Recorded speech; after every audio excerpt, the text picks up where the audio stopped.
School take চ্যানেলে আপনাদের সকলকে স্বাগত। নতুন যে অ্যান্সার স্ক্রিপ্ট তৈরি হয়েছে তার একটি স্পেসিমেন কপি কাউন্সিলের ওয়েবসাইটে আপলোড করা হয়েছে। পরীক্ষার্থীরা যাতে এই ব্যাপারটি দেখে নিয়ে আগে থেকেই সড়গড় হয়ে যেতে পারে, সেই জন্য কাউন্সিল এই স্পেসিমেন অ্যান্সার স্ক্রিপ্টটি আপলোড করে দিয়েছে। এই অ্যান্সার স্ক্রিপ্টটি কেমন হবে আমরা দেখে নেব। অ্যান্সার স্ক্রিপ্টের প্রথম পাতাটিতে কোনো পরিবর্তন হয়নি। এখানে যেমন সিরিয়াল নাম্বার লেখা থাকবে, ইনভিজিলেটরের সিগনেচার থাকবে, তারপর এখানে অফিসার ইনচার্জের সিগনেচার, তারপর এখানে higher secondary examination, annual examination, এই সমস্ত ব্যাপারগুলো আছে। তারপর এখানে প্রথমে বিষয় লিখতে হবে, কোন বিষয়ের পরীক্ষা সেই বিষয়টি এখানে লিখতে হবে। তারপর পরীক্ষার্থীর নাম এখানে লিখতে হবে। এখানে রোল নাম্বার লেখার জায়গা আছে, প্রথমে রোল লিখতে হবে, তারপরে নম্বর লিখতে হবে। তার নিচে রেজিস্ট্রেশন নম্বর লেখার জায়গা আছে, বক্স করে দেওয়া আছে। রোল নাম্বার রেজিস্ট্রেশন লেখার জন্য বক্স আছে, এক্ষেত্রে এই বক্সের মধ্যেই নাম্বারগুলি লিখতে হবে। ডান দিকে বক্স দেওয়া আছে কোশ্চেন নাম্বার এবং মার্কস, এক্ষেত্রে এটি এক্সামিনারদের জন্য। যারা খাতা দেখবেন তারা এখানে কোশ্চেন নাম্বার অনুসারে মার্কস এন্ট্রি করবেন। নিচের দিকে এক্সামিনার সিগনেচার, স্ক্রুটিনিয়ার সিগনেচার, সমস্ত ব্যাপারগুলো এখানে আছে। মূলত প্রথম পাতাটিতে কোনো পরিবর্তন হয়নি। এরপর যে পরিবর্তনটি হয়েছে সেটি আলোচনা করব। আমরা জানি পার্ট বি এবছর থেকে অর্থাৎ 2023 সালের উচ্চ মাধ্যমিক পরীক্ষা থেকে উঠে যাচ্ছে। একটি মেন কোশ্চেন থাকবে এবং একটি মেন অ্যান্সার স্ক্রিপ্ট থাকবে। আমরা জানি পার্ট বিতে প্রত্যেক সাবজেক্টের জন্য, প্রত্যেক বিষয়ের জন্য এমসিকিউ এবং এসিকিউ থাকতো, যেটি কোশ্চেনের মধ্যে অ্যান্সার লিখে মেন খাতার সঙ্গে সেলাই করতে হতো। এবছর মেন খাতার সঙ্গে প্রিন্টেড বক্স থাকবে, যে বক্সের মধ্যেই এমসিকিউর অপশানগুলি লিখতে হবে। এখানে দেখুন এমসিকিউ কোশ্চেন নাম্বার 1, অর্থাৎ প্রত্যেকটি সাবজেক্টের জন্য এমসিকিউর কোশ্চেন নাম্বার 1 হবে এবং যেখানে 30টি বক্স দেওয়া আছে, মোট 30টি বক্স দেওয়া আছে। এখানে রোমান হরফে লেখা আছে ছোট হাতের 1 2 3 4 একদম 30 পর্যন্ত দেওয়া আছে। এক্ষেত্রে কোশ্চেন নাম্বার অনুসারে যে সঠিক অপশানটি হবে সেই অপশানটি এই বক্সের মধ্যে লিখতে হবে। প্রত্যেকটি বিষয়ে এমসিকিউ কোশ্চেনের সংখ্যা বিভিন্ন, সেক্ষেত্রে যে বিষয়ের ক্ষেত্রে যেটি প্রযোজ্য, যতগুলো বক্স প্রয়োজন প্রথম থেকে শুরু করে শেষ দাগ পর্যন্ত লিখতে হবে।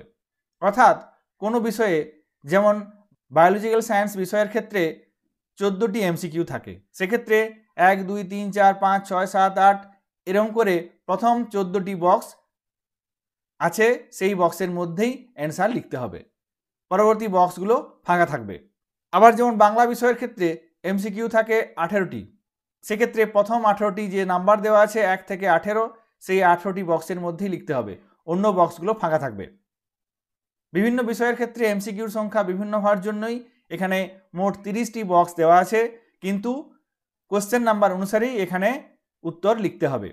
অর্থাৎ যে বিষয়ের ক্ষেত্রে যেমন কোশ্চেন আছে, যেমন কোশ্চেন নাম্বার দেওয়া আছে, সেই অনুসারে এখানে সঠিক অপশানটি লিখতে হবে। এরপর এসএকিউ কোশ্চেন নাম্বার 2। আমরা জানি প্রত্যেক বিষয়ের ক্ষেত্রেই এক কথায় উত্তর দাও, অর্থাৎ এসএকিউ কোশ্চেন থাকে, এটি কোশ্চেন নাম্বার 2 থাকে। এক্ষেত্রে কোশ্চেন নাম্বার 2 প্রত্যেক বিষয়ের ক্ষেত্রেই এসএকিউ থাকবে। এই এসএকিউ কোশ্চেনের সংখ্যাও বিভিন্ন বিষয়ের ক্ষেত্রে বিভিন্ন, যার জন্য নির্দিষ্ট স্পেস দেওয়া আছে এবং নির্দিষ্ট বক্স কোশ্চেন নাম্বার সহ বক্স দেওয়া আছে। এসএকিউর জন্য মোট 16টি বক্স দেওয়া আছে। বিভিন্ন বিষয়ের ক্ষেত্রে এসএকিউর সংখ্যা বিভিন্ন, যেমন বায়োলজি বিষয়ের ক্ষেত্রে এসএকিউর সংখ্যা 4টি, অর্থাৎ 1 2 3 4 এই 4টি বক্সের মধ্যেই কোশ্চেন নাম্বার অনুসারে এখানে লিখতে হবে।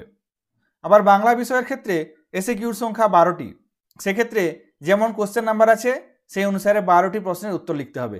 যেমন কোশ্চেন নাম্বার 1-এর জন্য প্রথম বক্সে লিখতে হবে, কোশ্চেন নাম্বার 2-এর জন্য দ্বিতীয় বক্সে লিখতে হবে। এইভাবে কোশ্চেন নাম্বার অনুসারে যে বক্স দেওয়া আছে সেই বক্সেই উত্তর লিখতে হবে, এর বাইরে অন্য কোথাও লেখা যাবে না। এসএকিউ কোশ্চেনের জন্য মোট 16টি বক্স দেওয়া আছে। বিভিন্ন বিষয়ের ক্ষেত্রে বিভিন্ন সংখ্যক এসএকিউ কোশ্চেন থাকার জন্যই বাড়তি সংখ্যক বক্স দেওয়া আছে। অর্থাৎ কোশ্চেন নাম্বার 1 এবং 2 এর জন্য প্রিন্টেড বক্স দেওয়া আছে, যার মধ্যেই উত্তর লিখতে হবে। এর পরবর্তী পেজে কোনো ধরনের কোনো প্রিন্টিং থাকবে না, সেক্ষেত্রে নর্মাল যেমন আমরা লং কোশ্চেন লিখে থাকি, সেক্ষেত্রে কোশ্চেন নাম্বার দিয়ে উত্তর লিখতে হবে। শুধুমাত্র এমসিকিউ এসএকিউর জন্যই নির্দিষ্ট কোশ্চেন নাম্বার অনুসারে বক্স দেওয়া আছে, সেক্ষেত্রে নির্দিষ্ট কোশ্চেন নাম্বারের অনুসারেই নির্দিষ্ট বক্সেই উত্তর লিখতে হবে। কাউন্সিলের এই নতুন অ্যান্সার স্ক্রিপ্টের ধরনটি আপনাদের সামনে তুলে ধরলাম। ভিডিওটি ভালো লাগলে অবশ্যই লাইক করবেন এবং চ্যানেলে নতুন হলে চ্যানেলটিকে সাবস্ক্রাইব করবেন। সমস্ত উচ্চ মাধ্যমিক পরীক্ষার্থী এবং ক্লাস 11-এর অ্যানুয়াল এক্সামিনেশন পরীক্ষা যারা দেবে তারা এই খাতাটি সম্বন্ধে ভালোভাবে জেনে নাও, ভালোভাবে বুঝে নাও, যাতে পরীক্ষার হলে গিয়ে কোনো ধরনের কোনো সমস্যায় পড়তে না হয়। এই স্পেসিমেন অ্যান্সার স্ক্রিপ্ট ডাউনলোড করার জন্য ডেসক্রিপশন বক্সে লিঙ্ক দেওয়া থাকবে, আপনারা চাইলে ডাউনলোড করে নিয়ে দেখতে পারেন। সকলে ভালো থাকবেন, সুস্থ থাকবেন, ধন্যবাদ।